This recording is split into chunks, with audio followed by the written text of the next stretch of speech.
Bakit? Saan ka ba pupunta? Kasi ma'am, nagpapaalam na din sana ako. Magpapakasyon muna ako sa amin kay 2 linggo lang. Okay, sige. Nagpapaalam ka na ba sa CR mo? Yes ma'am. Sabi ni Sir, doon na lang daw kami magkikita sa probinsya. Excited na nga siya na makilala yung mga magulang ko. Ay,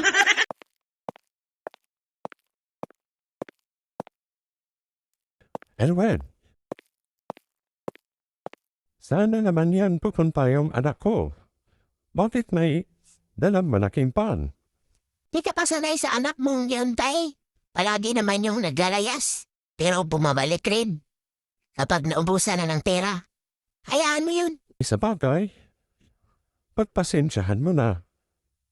Pero bakit ba palagi kayo nag-aaway? Siya naman ang umuna, tay. Hindi naman ako nang aaway sa kanya eh. Kilala mo naman yung anak mo, maldita. Ganon? O sige, tay. Pasok mo na ako, may gadawin pa ako eh. O sige.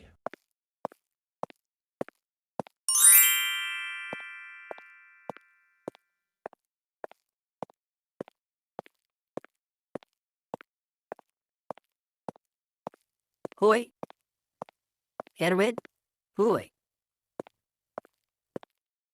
Hey, Ay, paring Dopyo. di mo man na ako napansin. May iniisip lang kasi ako. Kaya tuloy-tuloy ang lakad ko. Mukhang may problema ka. Pika, bumanig na ba yung misis mo? Nagabalik ka na ba yun? Hindi pa mape. Mahigit 2 linggo na. Wala pa rin. Sanay na kasi ako sa babaeng yun kapag naglalayas. Mga 1 linggo lang, umuwi na pag naubusan ng pera. Ngayon, di pa rin umuwi. Naikwento din yan ang misis ko. Di ba? Palagi din yan sila magkasama. Nabanggit na yung pag-aaway niyo. Kaya siguro, naglarayas kasi malaki daw ang pagkukulang mo sa kanya. Ano? Paano niya nasabi yun? Tuwing mag-aaway kami. Bukang bibig niya. Na sumusobra na ako. Ang gulo pa ng babaeng yun eh.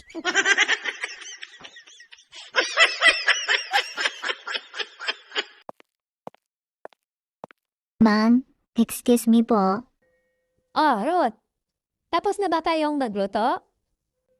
Opo ma'am, nakapaghain na po si Aling Mesna. Pati ka. Bakit? Nakadinis ka. Mas maganda ka pa sa akin ah. Ang sexy mo pa. Hindi po kaya ngayon ma'am, linggo. Tsaka pupunta pa ako sa Divisoria.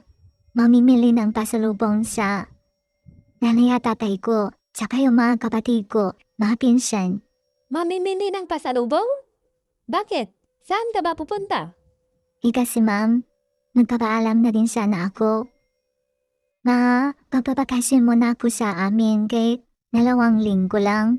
Kasi po, fiesta sa amin eh. Tsaka andyan naman si Nanay Miel na hindi naman kayo mahihirapan, di ba? Okay, sige. 2 linggo lang, di ba? Yes ma'am. Tsaka wala namang pasok yung mga bata. Tika, nagpapaalam ka na ba sa CR mo? Yes ma'am. Sabi ni Sir, doon na lang daw kami magkikita sa probinsya.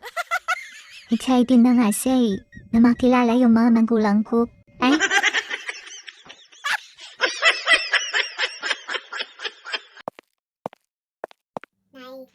Ah, bakit? Nasa labas po si Borno. Anong ginawa niya dyan sa labas? Kasi po, Nay, gusto niya pa akong isama mamaya. Padadi na, bakit? Saan ba kayo pupunta? Manonood ng basketball. Kasali daw siya. Oo, sige. Manapit lang naman yung basketball court dyan. Nasa muwi na ng alas 8. Pero anak ha, paalala ko sa'yo. Bata ka pa. Huwag ka munang mag-boyfriend ha. Naku, ang hirap. Kapag nabuntis ka anak, Opo, Nay, bata pa po ako. ang hirap ng dinahanan ko na. Huwag mo akong dayahin ha. Bakit kasi doon ka dumaan sa daanan na mahirap? May kalsada naman.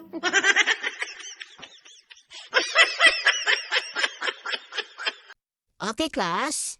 Ngayon, mataling ba kayo sa salitang English?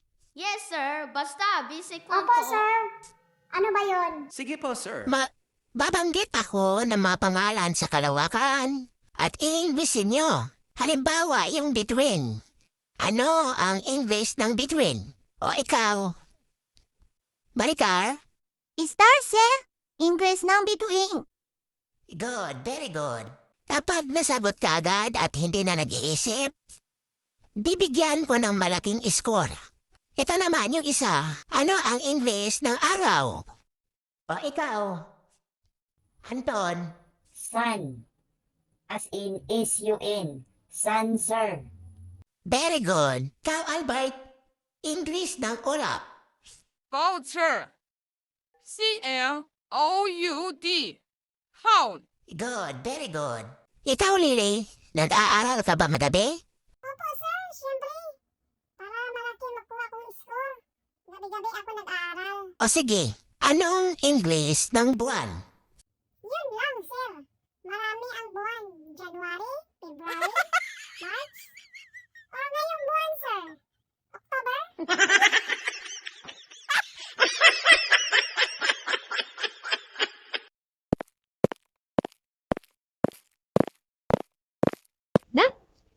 Akala ko ba gutom ka? Kaya ka nagpabili sa akin ng burger. Tapos ngayon, hawak-hawak mo lang yan. Bakit ayaw mo kainin? Nay, mamaya na po. Gutom na ako pero nakakahiya eh. Mamaya na siguro, Nay. Daming tao, oh. Hay naku anak, malayo pa ang biyahe natin. Kainin mo na yan. Kapag hindi, ibigay ko yan dito sa katabi. Sige ka. Nay, mamaya na po. Ang kulit mo naman. Peter, dalawang station na lang, bababa na tayo. Hanggang ngayon, hindi mo pa rin kinain. Akin na nga yan. Ibigay ko na lang yan dito sa katabi ko. Kung ayaw mo talaga niyan, ibigay ko na lang dito. Sige ka. Ibigay mo na lang, Nay. Ang kulit mo naman eh. Sabi mamaya na. Tara na. Baba na tayo. And station Excuse me po, ate. Kanina po pa sinabi na ibigay mo sa akin yung burger ng anak mo. I-end station na eh. Dapat, kanina pa ako bumaba. Eh, hinihintay ko yung naibigay mo sa akin. Pasa!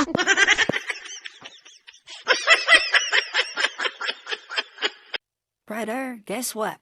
Ano ba yun?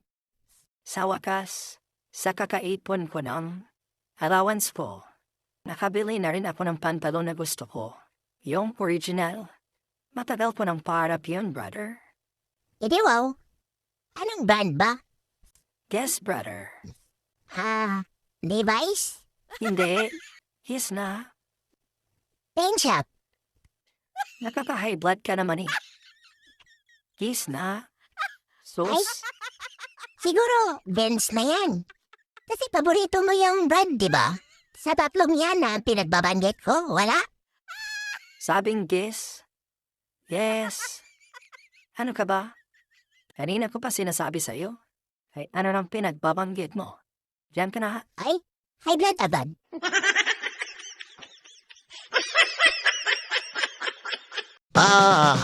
Dumating ka sa dulo. Kung hindi ka pa natawa, end ka! Pero pakilike at subscribe naman mga pare, mga mari sa aking YouTube channel. Salamat ng marami.